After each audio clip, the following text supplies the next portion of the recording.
Dear students, in this video we will be seeing about the basics of bipolar junction transistors, or they are just called transistors. So transistorங்கிறது ஒரு 3 terminal device, 3 terminals இருக்கும். அதில் base emitter collector. இதோட application வந்து they are used for voltage signal and current signal amplification. And transistor construction எடுத்துட்டிங்கன்னா it is a 3-layer semiconductor device. அதில் ஒரு p layer 2 n layer கடியில் sandwich ஆகிருக்கும், இல்லாட்டி ஒரு n லேயர் 2 p லேயர் கடியில் சாண்ட்விச் ஆகிருக்கும். This one is called as an NPN transistor with 3 terminals. This one is the emitter, the center one is the base, and this one is the collector.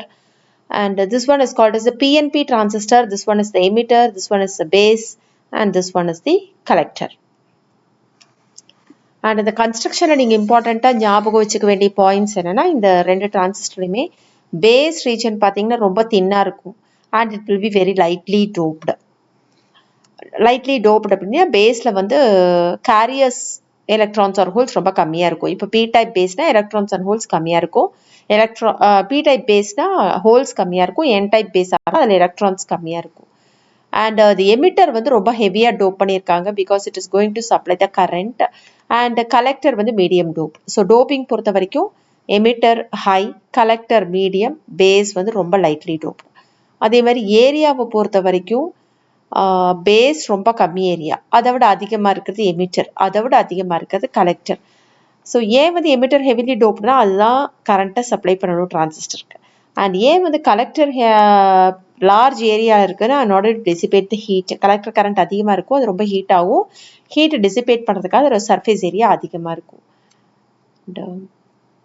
These are the transistor symbols. இந்த horizontal line வந்து பேஸை represent பண்ணுது, இந்த line வந்து emitter, இந்த line வந்து collector. எமிட்டரில் எப்போவுமே ஒரு ஆரோ இருக்கணும், ஆரோ வந்து P to N பாயிண்ட் ஆகிட்டு இருக்கணும். ஸோ NPN டிரான்சிஸ்டரில் பார்த்தீங்கன்னா ஆரோ அவுட்வர்டு பாயிண்டாக இருக்கும். PNP டிரான்சிஸ்டரில் பார்த்தீங்கன்னா ஆரோ இன்வர்டு பாயிண்டாக இருக்கும். அண்ட் டிரான்சிஸ்டரில் வந்து 2 ஜங்ஷன் இருக்குது. இப்போ ஒரு NPN டிரான்சிஸ்டர் எடுத்துக்கிட்டிங்கன்னா, இது எமிட்டர் பேஸ், இது base collector. Emitter is N type, base is P type. So இங்கே ஒரு PN ஜங்ஷன் இருக்குது. Base is P type, collector is N type. So இங்கே ஒரு PN ஜங்ஷன் இருக்குது. We call this is emitter junction, we call this is collector junction. இதுவும் junction, emitter junction, collector junction அப்படின்னு சொல்கிறோம். And டிரான்சிஸ்டருக்கு வந்து நீங்கள் இப்போ எந்த பயஸ், எந்த எக்ஸ்டர்னல் வோல்டேஜுமே அப்ளை பண்ணல. This is a transistor. P region emitter, N region வந்து பேஸ், இந்த P ரீஜன் வந்து collector. So it's a PNP transistor. எந்த பயஸும் அப்ளை பண்ணலன்னா, இப்போ ஒரு PN ஜங்ஷனுக்கு நீங்கள் எந்த பயஸும் கொடுக்கலன்னா என்னாகும், இதுதான் ஜங்ஷன், இந்த லைன் வந்து ஜங்ஷன். ஜங்ஷனுக்கு 2 பக்கமும் டிப்ளீஷன் ரீஜன் ஃபார்ம் ஆகும். ஸோ அந்த டிப்ளீஷன் ரீஜனில் ஃப்ரீ எலக்ட்ரான்ஸ் ஹோல்ஸ் எல்லாம் இருக்காது. Ions, positive and negative ions மட்டும்தான் இருக்கும். P ரீஜனில் பார்த்தீங்கன்னா நெகட்டிவ் அயான்ஸ் இருக்கும், N ரீஜனில் பார்த்தீங்கன்னா பாசிட்டிவ் அயான்ஸ் இருக்கும். அதே மாதிரி இந்த ஜங்ஷன்லையும் N ரீஜனில் பாசிட்டிவ் அயான்ஸ், P ரீஜனில் நெகட்டிவ் அயான்ஸ் இருக்கும். ஸோ 2 ஜங்ஷனுக்கு அக்ராஸும் you will have 2 depletion regions. இந்த டிப்ளீஷன் ரீஜன் வந்து டிரான்சிஸ்டரில் கரண்ட் போடுறதுக்கு ஒரு பேரியராக இருக்கும். பயஸ் இல்லாதப்போ, பயஸ் அப்ளை பண்ணிங்கனால தான் இந்த டிப்ளீஷன் ரீஜன் கரைஞ்சிரும், அதுக்கப்புறம் தான் கரண்ட் ஃப்ளோ ஆகும்.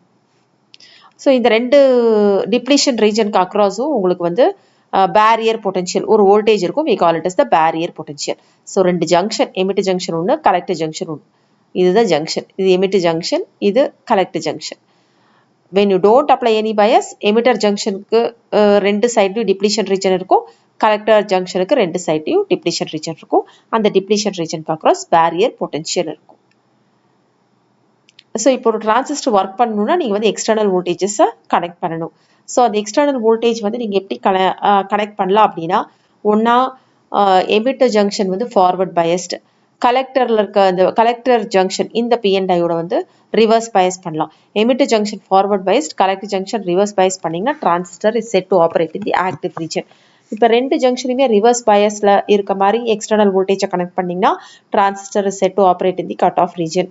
2 ஜங்ஷனுமே ஃபார்வர்ட் பயஸில் இருக்கிற மாதிரி எக்ஸ்டர்னல் வோல்டேஜஸை கனெக்ட் பண்ணிங்கன்னா transistor is set to operate in the saturation region. ஒரு டிரான்சிஸ்டர் வந்து ஒரு ஆம்ப்ளிஃபயராக ஒர்க் பண்ணணும்னா, டிரான்சிஸ்டரோட அப்ளிகேஷன் பார்த்தீங்கன்னா ஆம்ப்ளிஃபயர்னு சொல்கிறோம். ஆம்ப்ளிஃபயராக ஒர்க் ஆகணும்னா அதை வந்து நீங்கள் வந்து ஆக்டிவ் ரீஜனில் பயஸ் பண்ணணும். That is an important point.